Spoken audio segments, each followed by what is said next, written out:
This video had been created as part of Ministry of Culture and National Heritage of Republic of Poland's scholarship program Kultura w sieci.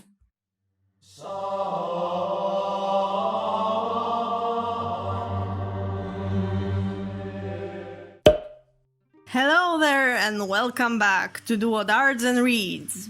I'm Duot and we shall once again follow the rules of the page 100 challenge and draw an illustration from thumbnail sketch to finished picture.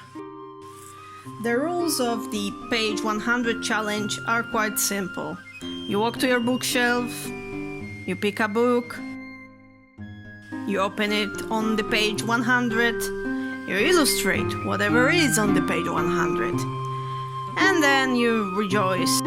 The way you approach the technique or the medium is entirely up to you. It was started by the average artist, Beth. Who is not average, she is amazing. Go check her out. Today, we are tackling The Name of the Rose, a postmodernist murder mystery written in 1980 by Italian semiotician Umberto Eco.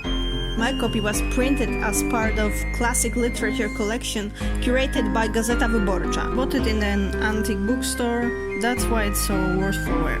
So, let's dive into the page 100. In my enthusiasm for all those fine foods, after several days of travel in which we had eaten what we could find, I had been distracted from the reading, which meanwhile continued devoutly. I was reminded of it by a vigorous grunt of assent from Jorge, and I realized we had reached the point at which a chapter of the rule is always read. I understood why Jorge was so content, since I had listened to him that afternoon. The reader was saying, "Let us imitate the example of the prophet who says, 'I have decided, I shall watch over my way, so as not to sin with my tongue. I have put a curb upon my mouth, I have fallen dumb. Humbling myself, I have refrained from speaking even of honest things.'" And if in this passage the prophet teaches us that sometimes our love of silence should cause us to refrain from speaking even of illicit things, how much more should we refrain from illicit talk to avoid the chastisement of this sin? And then he continued, "But vulgarities, nonsense and jests we condemn to perpetual imprisonment in every place, and we do not allow the disciple to open his mouth for speech of this sort." And this goes for the marginalia we were discussing today. Jorge could not keep from commenting in a low voice. "John Chrysostom said that Christ never laughed.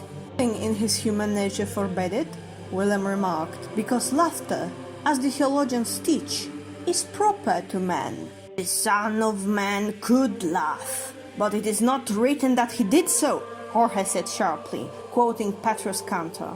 "Manducta iam coctum est," William murmured. "Eat, for it is well done." "What?" asked Jorge, thinking he referred to some dish being brought to him.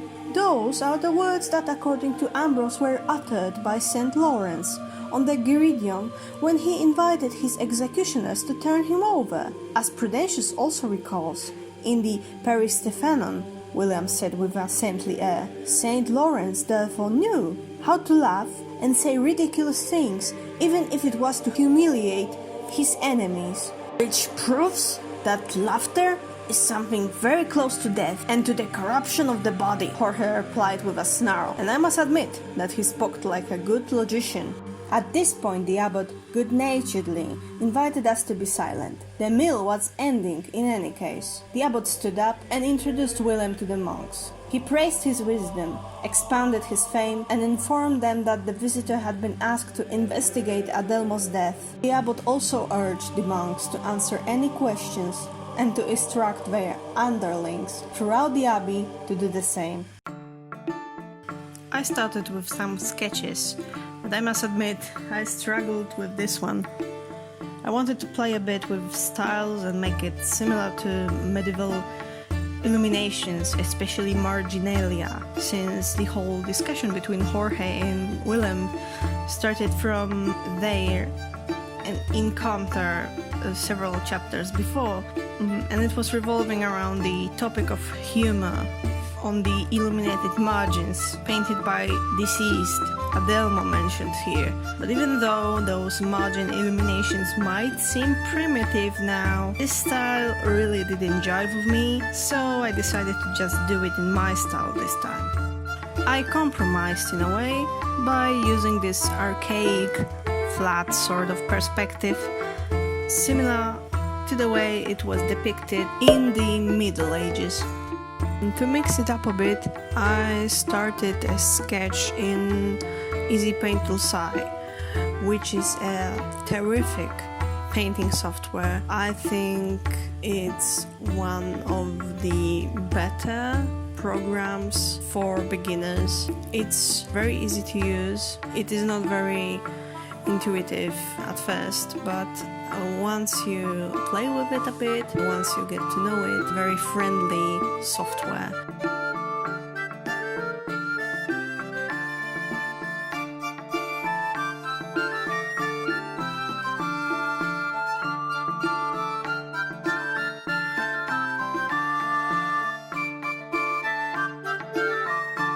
For line art itself and coloring, I, however, moved to Photoshop again.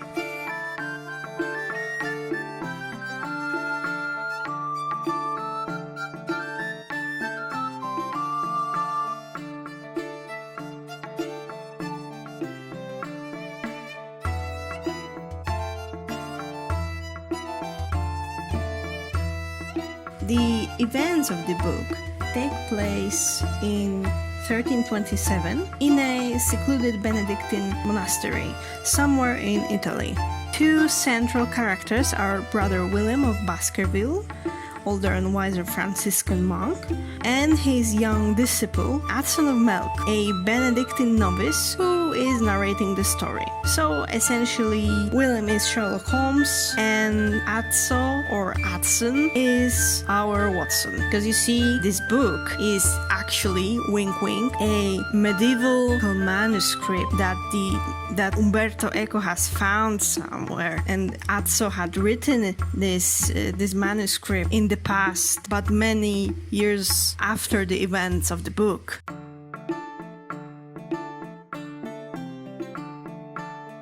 Anyway, Willem is asked by an abbot of the monastery to assist with the mystery death of one of the Benedictine brothers. There are also side plots about politics and about real historical struggles of the church establishment with deciding if Jesus was a poor or not, thus deciding the fate of Franciscan order.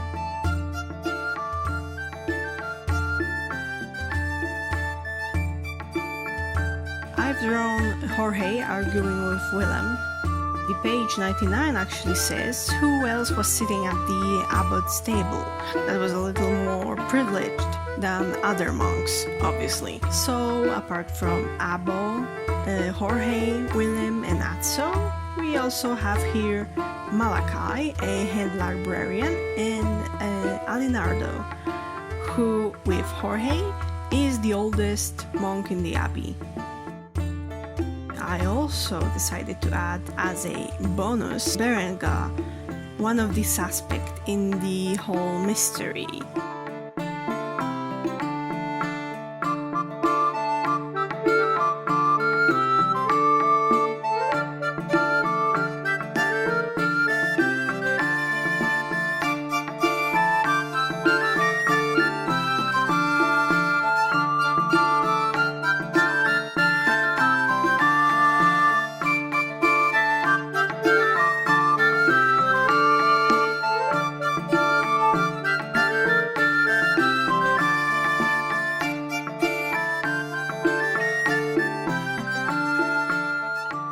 Please notice how I grouped them.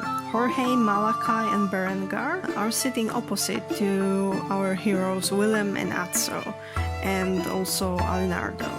that's because Jorge, Malachi, and Berengar are at some point in the story acting suspiciously, and they are in the direct opposition to our heroes, because they are obviously knowing something more than they are letting on.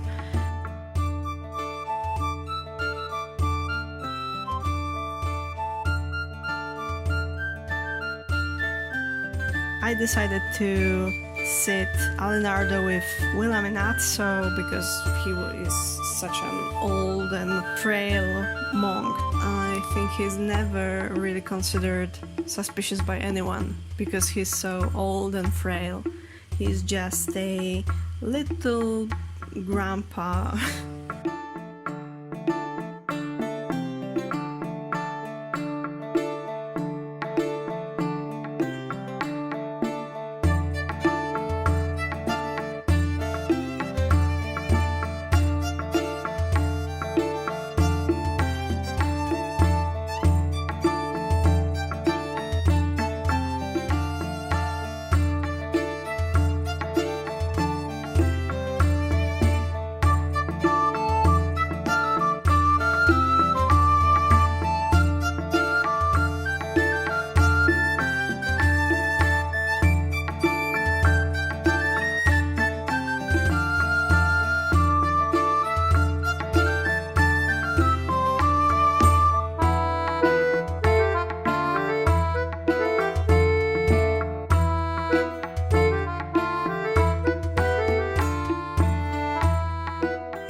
I have to admit that I really like this book.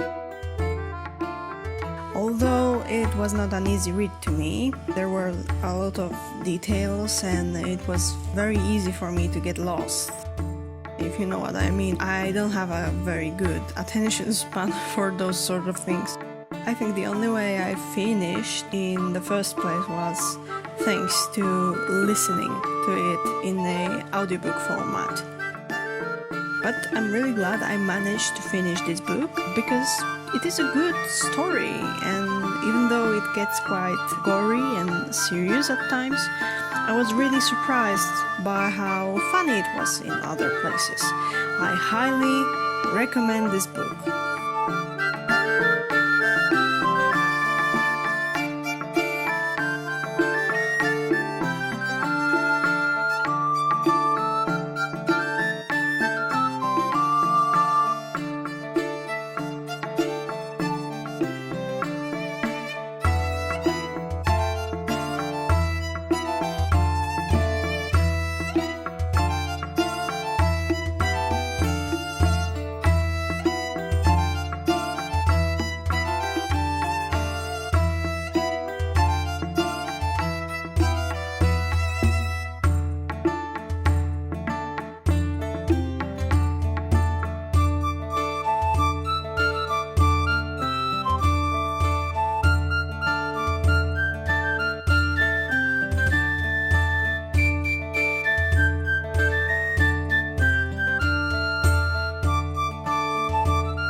I hope you liked this illustration, or that this video at least made you smile, because you know, laughter is sinful according to Brother Jorge, so no laughing. In the description box you can find my links to Instagram and Facebook pages. If you decided to participate in the 100-page challenge, I would love to share your work there. So please tag your art with a hashtag page100. It would be also very cool if you shared and or commented, or maybe you consider subscribing. I hope you have a pleasant day, and I will see you in the next one. Bye bye!